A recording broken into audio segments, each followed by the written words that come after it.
جس کو یا تو عالم ہی سمجھے یا عالم کی صحبت سے جو سب سے زیادہ اٹھنے بیٹھنے والا، کم از کم وہ سمجھے. عام بندے کی تو سمجھ کام ہی نہیں کرے گی کہ یہ بھی کہ کہیں جا کے گستاخی بنے گی. اعلیٰ حضرت پہ یہی لکھتے ہیں، یہی درد آپ تک پہنچا رہے ہیں. فرمایا مسلمانوں کے لیے کس طرح حلال ہو گیا، ان کی مجالس میں جانا تمہارے لیے کس طرح جائز ہو گیا. یہ تو دھوکہ ہے کہ ہم تو ذکر حسین سننے جاتے ہیں. کیا ذکر حسین آپ کے پلیٹ فارم پہ نہیں ہوتا؟ لیکن بات اتنی ہے، یہاں جھوٹ نہیں بولا جاتا. اکثریت کی بات کر رہا ہوں. یہاں کے علماء اہل سنت حقیقی روایات کو پیش کرتے ہیں، وہ جھوٹ بول سکتے. اس لیے لوگوں کا ذہن ہی یہ بن گیا جب تک وہ جھوٹی باتیں نہ ہوں تو ذکر حسین ہی معاذ اللہ نہ ہوا. حالانکہ یہ جہالت سے خالی نہیں، حالانکہ یہ جہالت سے. امام اہل سنت نے فرمایا تمہیں پتہ چلے یا نہ چلے، انہوں نے صحابہ کی گستاخی کرنی ضرور ہے. اور یاد رکھو، جو کسی گستاخ کی گستاخی سننے میں بیٹھا ہے، قرآن کی روشنی میں وہ برابر کا گستاخ ہے. قرآن کی روشنی میں وہ برابر کا. اسی پر قرآن کی آیت کا مفہوم اور آج کے درس کا اختتام. یہودیوں نے پلاننگ تیار کی، پورا ایک پروگرام بنایا. اس وقت جب زکوٰۃ کا حکم نازل ہو گیا، جب زکوٰۃ کا حکم، ان کا ایک پورا گروہ ایک راستے پر بیٹھا اور ان کو علم تھا کہ یہاں سے شہنشاہ صداقت، خلیفہ اول سیدنا عبداللہ ابو بکر صدیق رضی اللہ عنہ نے گزرنا ہے. پلاننگ کیا تیار ہوئی؟ یہودیوں کا ایک بدماش کہنے لگا جب یہ گزریں گے ایسے جملے بولوں گا ان کے پاس کوئی جواب ہی نہیں ہوگا. شہنشاہ صداقت کا گزر ہوا. اس نے پتہ دوسرے جو مجمع میں تھے ان کو کیا کہا ہے کہ یہودی نے، تمہیں پتہ چلا مسلمانوں کا خدا غریب ہو گیا. کیا جملے بولے؟ یار قرآن ہے، لقد سمع اللہ قول الذین قالوا ان اللہ فقیر ونحن اغنیاء. اللہ کا قرآن ہے. کہنے لگا تم نے سنا ہے؟ اکیلا بندہ بول رہا ہے، بقایا سارے اس کی محفل میں شریک موجود. کیا کہنے لگا کہ مسلمانوں کا خدا کیا ہو گیا؟ اور زکوٰۃ کا حکم آیا تھا نا کہ زکوٰۃ نکالو. اس بدماش نے کہا جی پہلے نماز تھی، پھر یہ تھا، پھر وہ. اب آ گیا کہ میرے راستے میں معاذ اللہ اس نے یوں بولا کہ مجھے پیسے دو، معاذ اللہ. اب شہنشاہ صداقت جیسی ہستی ہو اور ایسے بدماش کی زبان سے جملے سنے پھر چپ کر جائے، ممکن نہیں تھا. آپ نے ہاتھ اٹھایا اور اسی یہودی کے منہ پہ تھپڑ رسید کر دیا. اے بے ایمان تو کہتا ہے اس کے بعد جواب ہی نہیں ہوگا، اس سے اچھا جواب ہو ہی کیا سکتا ہے تیرے اس سوال کا. چلے گئے آپ. یہودی پہنچ گئے سرکار کی بارگاہ میں. ابو بکر صدیق نے زیادتی کی ہے، آپ کے دوست نے. فرمایا کیا ہوا؟ دیکھیں جی میرے منہ پہ تھپڑ رسید کیا اور اس کی علامت بھی بنی ہوئی ہے. زہر ایک اتنے بڑے عاشق رسول کا تھپڑ تھا، جتنا ایمان قوی اتنا اس معاملے پہ طاقت قوی. اور سرکار انہی کے بارے میں تو فرمائیں، انبیاء علیہ السلام کے علاوہ کی بات کر رہے ہیں.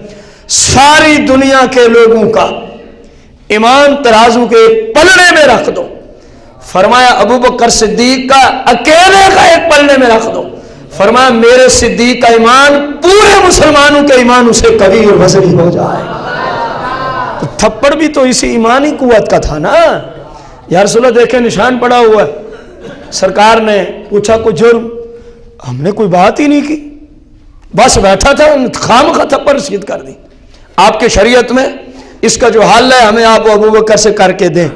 آپ نے ابو بکر صدیق شہنشاہ صداقت کو بلایا، آ گئے. اے صدیق یہ جرم عائد کرتے ہیں آپ.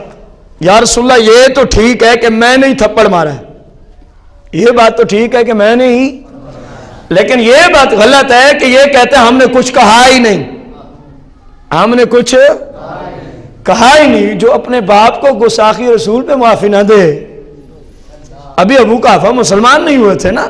ابو بکر صدیق نے باپ کو نہیں معاف کیا تھا اور رسول اللہ کی ذات کے بارے میں کلام کر رہا تھا وہ، تو یہودی جو اللہ کی شان میں بکے اس کو معافی کب مل سکتی تھی؟ یا رسول اللہ اس نے اللہ کی شان میں گستاخی کی ہے، کیا کہا ہے؟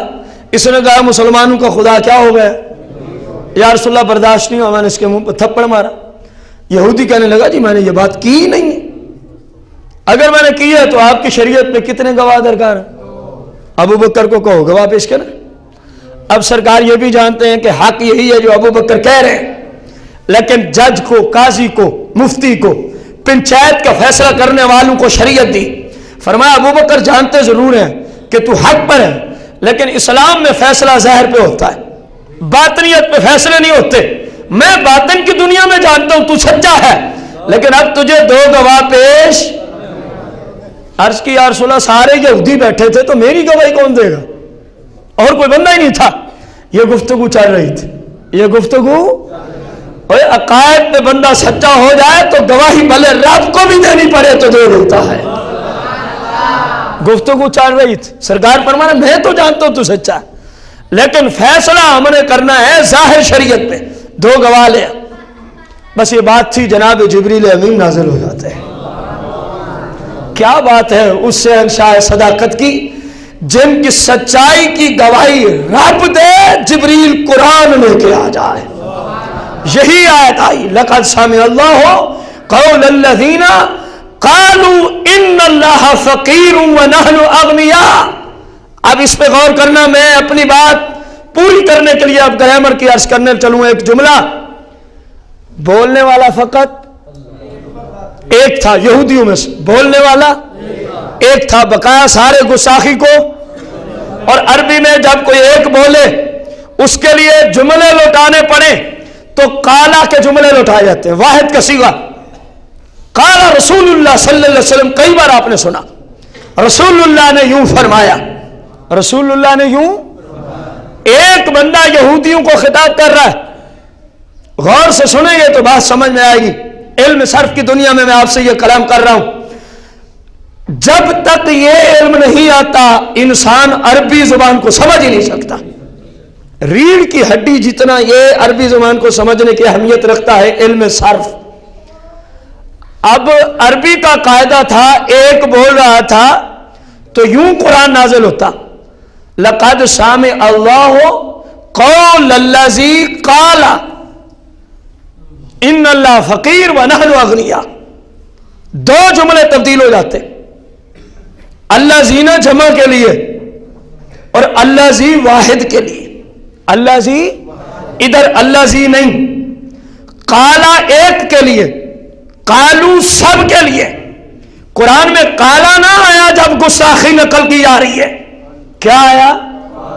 لقد سمع اللہ قول الذین قالوا ان اللہ فقیر ونحن۔ اللہ فرما رہے میں نے سنا ہے ان لوگوں کا کلام، ان قالو جنہوں نے کہا، جنہوں نے، حالانکہ کہنے والا بقایا سارے سننے والے۔ قرآن کی روشنی میں ثابت ہو گیا، اللہ نے قرآن نازل کر کے بتا دیا جو گستاخی کر رہا ہے، خواہ وہ ادھر کا ہو یا ادھر کا ہو، ان کی محفل میں بیٹھنے والا گستاخی میں برابر کا شریک ہوتا ہے۔ اگر کسی مائی کے لال میں جرت ہے اس اصول کو ٹھکرانے کے لیے تو قالو کا جواب پیش کرے، کیوں آیا جہاں قالو؟ حالانکہ بولنے والا ایک تھا تو عربی کا قاعدہ قالا آنا چاہیے۔ کیا آنا چاہیے؟ قالا آنا چاہیے تھا کہ اس ایک یہودی نے یوں بکواس کی، جبکہ رب نے کون سے جملے نازل کیے؟ قالو۔ ان سب نے یہ بکواس کی ہے، ان سب نے یہ بکواس کی ہے۔